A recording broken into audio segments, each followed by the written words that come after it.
This is the place that you find a voice you don't hear elsewhere, a voice of reform, a voice of modernity, a voice of an American Muslim who believes, as I've told you week to week, who believes that we have a Muslim problem that can only have a Muslim solution. We talk about the things that are not covered in other places. You can come here to get the status report, the reform report of where we are in the battle against radical Islam, of where we are in national security, of where we are in the threats across the Middle East, domestically and abroad, not only against ISIS, but against the ideologies that fuel them. And as we learned this week with the President's State of the Union, we can review and look that, well, ISIS is on the way out and it's gone, but did we defeat the ideology? And this is the place I hope you come to realize that we have a lot of work ahead. So thank you for being back. If you're new, I hope you come back. I hope you realize that you get some nutrition here for the soul, some nutrition for your American citizenship, that we can come together as one in keeping our country safe. And, that's the theme I wanted to start on today is, what does it mean? What does it mean to come together as one? What does it mean to be united? To be united across partisan lines, across the aisle? Is that possible, or does every president represent a polarization of that party's worst or best characteristics? Is it possible for the other party to stand up and cheer ideas that it agrees with simply because it agrees with those ideas, and it doesn't matter who the speaker is, and it doesn't matter the fact that that might give the other side some points of victory, partisan victory?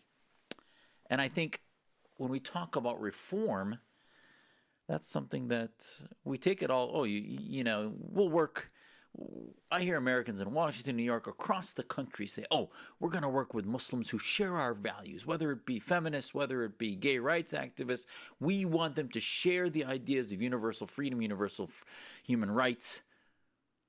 And yet, in our own house in America, we find a president who's described as divisive and other issues, and yet, when he gives a State of the Union, I have to tell you, the first thing I wanted to talk to you about is, during his State of the Union, there were things said that I thought everybody would be cheering for. I pulled out some quotes that I think represent, regardless of who said them, represent what everybody should have been cheering for. The president said that let's set aside the issues that you and I focus on, from national security, religious reform, etc.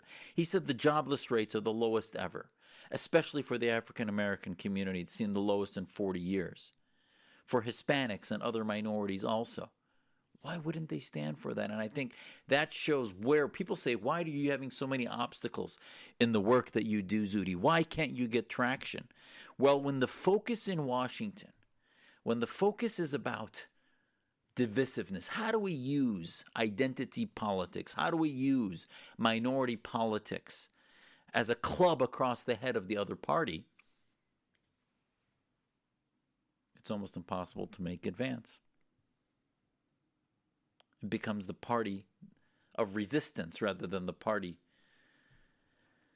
of bringing America to success and moving forward.